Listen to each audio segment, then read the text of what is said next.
Alright, I want to make an update on the truck. For one, I stripped all that black barbed wire vinyl trim, pinstripe, whatever off of it, because I'm going to put another color down through the middle, and then I will go ahead and take everything off the truck, and I'm going to just clear the whole truck. It's just single stage right now, but I'm going to go ahead and put some clear on it. I'm going to do something with some black down through the middle, and then I don't know, I'm gonna thinking about putting some flames or something on it. I have no idea yet what I want to do. As you know, the big block's in there. I just got through ordering about $2,500 worth of stuff from Summit. Intake, carburetor, pulleys, brackets, starter. I had a set of headers made for this, which should be coming. They're ceramic coated. They're 1 3/4 tube. So we'll see how they are. Basically, I took a set of Gen 1 Camaro headers, Clipster headers, and kind of cut the tubes and modified them and sent them out to have a new pair made off of them. There's the big 4-core radiator. It's mounted in, it's done. There's the fan shroud, which is off of a 71 K10, which is a half-ton four-wheel drive truck. It was a factory big block truck, a 402 truck. The radiator's the same thing. Like I said, it's a 4-core, and the core, just the core without the tanks, is 18 by 28.5. So it should be more than big enough. A short water pump is 5 3/4 inches from the block out to the end of the snub where the pulley is. I've already checked everything. That's going to put my fan about 2.5 inches to 2 3/4 inches off the radiator, which will put it right out the edge of the shroud, and it should be fine. It should pull plenty of air. I've got the front end back on the truck. I had to move the lights. I had an old Mopar 6-pack scoop, and I cut it down and made that under the bumper. There is two 12 by 15 transmission coolers, one in front of the other. I've got a 10-inch, it's a 10 or 12, I can't remember, but anyway, it's a Spal electric fan on it that I'm going to wire in. So it'll come on when the engine gets to a certain temperature, and then it'll run till it needs to kick out. But they're all mounted in rubber, and like I said, it goes into one through it, comes out, goes through the other one, and then goes back to the transmission. So it ought to keep that monster, that 700 R4 monster transmission ought to stay plenty cool with both of those hooked up. As you can see, I just took basically the cups or the mounts off of the truck, and that's what I did. Just kept it simple. I welded 2 little pieces of angle iron on them, drilled the holes, used an existing hole that was in the core support, put a little down pressure on them before I drilled the holes, and there it is. But as soon as I get all my brackets, pulleys, water pump, and everything from Summit, I'll get it on there and get some oil in it, get the oil system primed, and I'll make a video as we get everything together. I'll make another video when we fire it up. I said it's all fresh, so there shouldn't be any issues. The guy that put this motor together does really good work. So, but going from a small block to a big block, you know, the only thing I kept was my MSD ignition out of my small block for this, and the power steering pump, which is right here. And I'm going to have to change the pulley on it to a dual pulley so I can run, the inside groove's going to run the alternator, the outside groove's going to run this, and that's it. Later on down the road, I might put AC on it. I've got a vintage air kit. It's an under dash kit. it's complete. So, and the condenser is actually split, so I can put it on either side of this, being this radiator is all the way out to almost against the hood latch. And you can see here's the headlight. You can see how far I cut the core support back. But I braced the whole bottom of it back in with a 2" by 1/4" strap. So it's solid. It's not going anywhere. I mean, it's solid as a rock. And that's actually was for my radiator cap, but I can get it off easily underneath here, so I just made that and put over it. Tack is under the hood for a reason, for when I'm tuning. And I also have a vacuum gauge.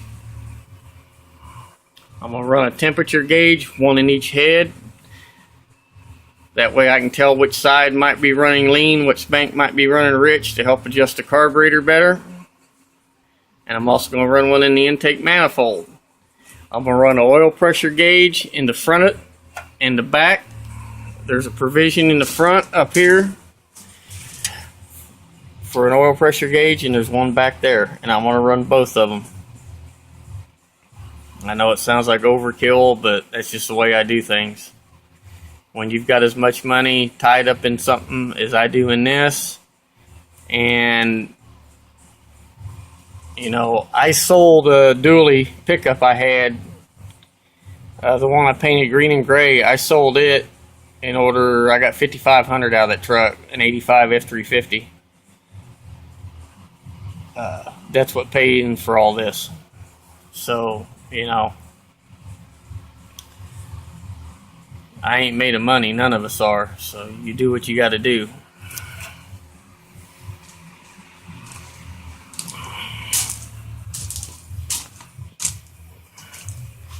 But, well, yeah. Third row seat, I have an I think it's 06 or 07 Tahoe, leather. Pull the bottom part of the cover off, welded my rails for the S10 on the bottom. Put it in here. Fits awesome. I also, as you notice, I've gutted the dash. The piece that protruded out that held the gauge cluster is gone, and I've recessed it back to that right there, and I've actually got that's just a pattern that I cut out of a piece of plastic, and I'm going to cut some 1/8 inch diamond plate polished, kind of like that is down there. That's actually, don't laugh, but all my diamond plate I salvaged out of a toolbox that goes in the back of a truck and just polished it up and used it. That's what's all out there under the hood on the firewall. Recycling.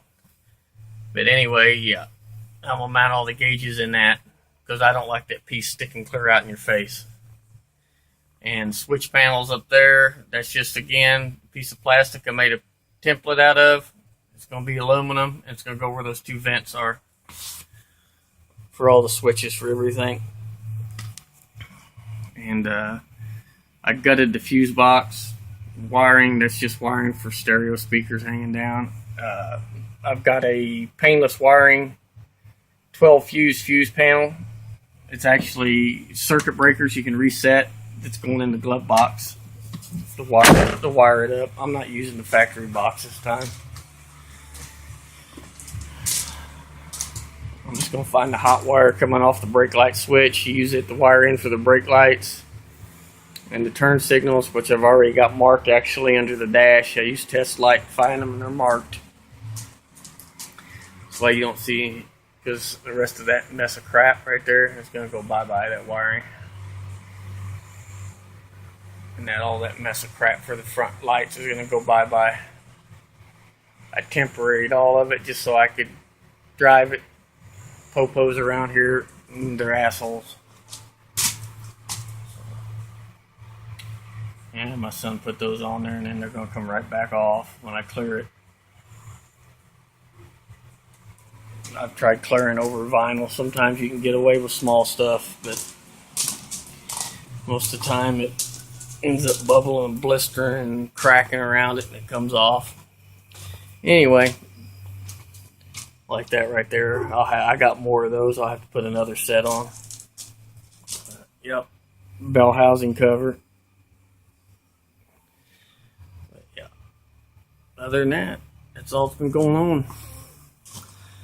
I did buy another 87 that's rust free. Extended cab S10. Truck's too clean to tear apart, so we're going to build it.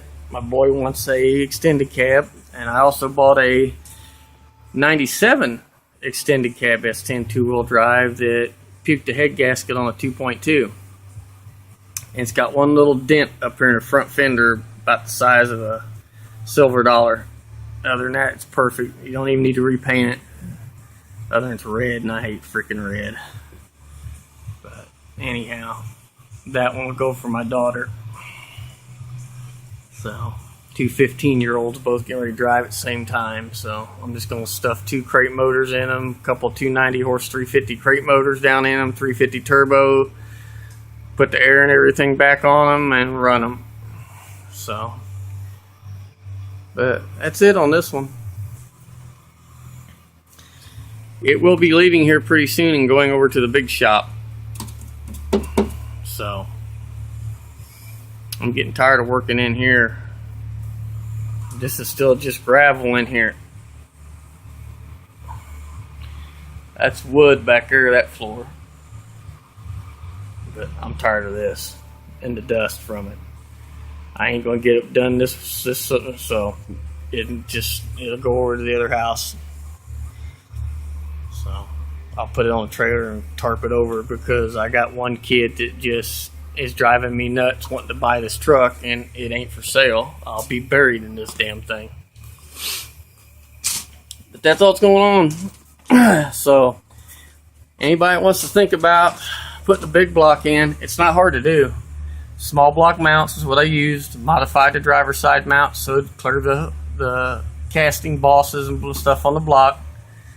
71 K10 radiator. It'll fit right up in there. Big old monster ass 4-core. Fan shroud, same way. 6-blade, 19-inch flex fan. And I got another fan up there. That was actually on this engine in the truck when I bought it. That fan with that radiator and that shroud kept that motor cool. Well, it was just a stock 427, 435 horse. But that's it. I'm at 13 minutes. I've been too long-winded. Nobody likes listening to my video anyway. So, peace out to everybody. Talk to you later. Come back when the motor looks more like an engine.